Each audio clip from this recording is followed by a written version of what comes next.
Is the United States at war with ISIS? It sure sounds from the president's speech that we are. I think that's the wrong terminology. What we are doing is engaging in a very significant counterterrorism operation.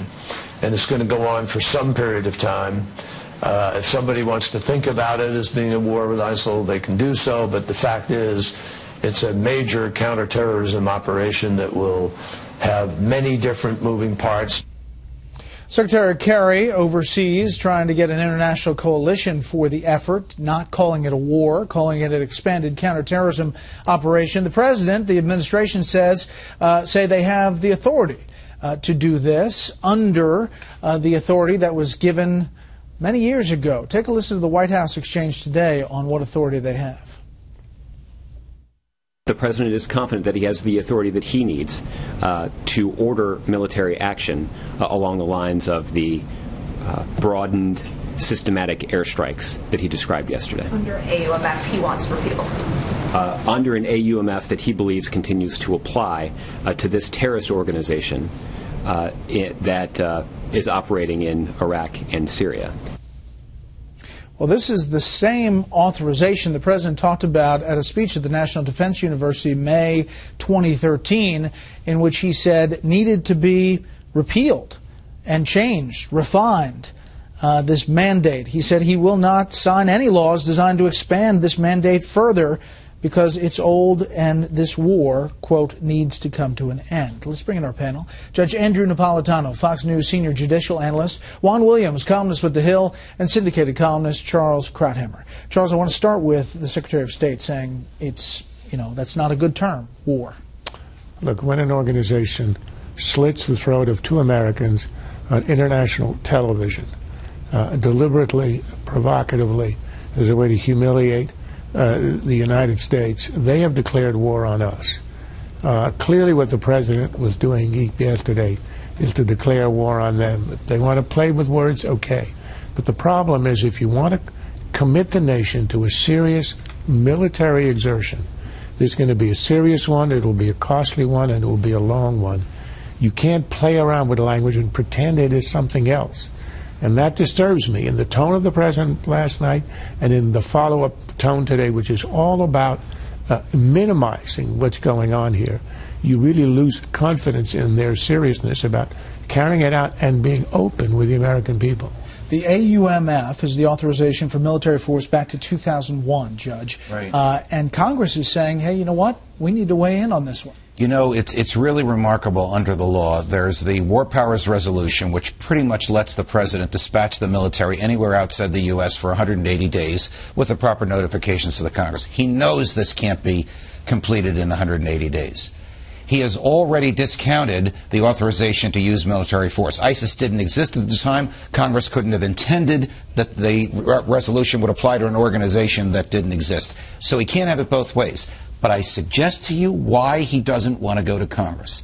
Because he's been tipped off that there's a coalition in the House of Representatives of liberal Democrats and libertarian Republicans that believe the country does not want any more war, and he will not get the resolution that John Boehner would like to give him. Take a listen to the Speaker of the House and also Senator Corker today. Now, normally, in such a case, I've been through this a few times over the 24 years that I've been here, the President of the United States would request that support and would supply the wording of a resolution to authorize this force.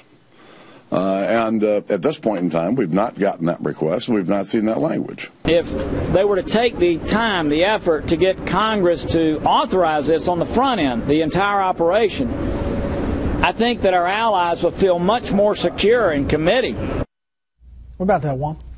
Well, first, let me just give a tip of the hat to Judge Napolitano. He has an excellent piece today I'd recommend to everybody on FoxNews.com about the fact that Congress has an obligation to fulfill its authority under the Constitution to either declare war or to give some kind of authorization for military activity, and they have without the administration's prodding. Correct, and that they are the ones who need to take some action. Now, you know, I was talking with Senator Paul yesterday. I know that he's concerned about. He says, you know, he doesn't want to give anybody a blank check. I think that's a widespread feeling up there that if there's a resolution, that they want to know exactly what the United States government, the administration, plans to do so that they can have some constraints, some limits to that action. They don't want to give a blank check to anybody.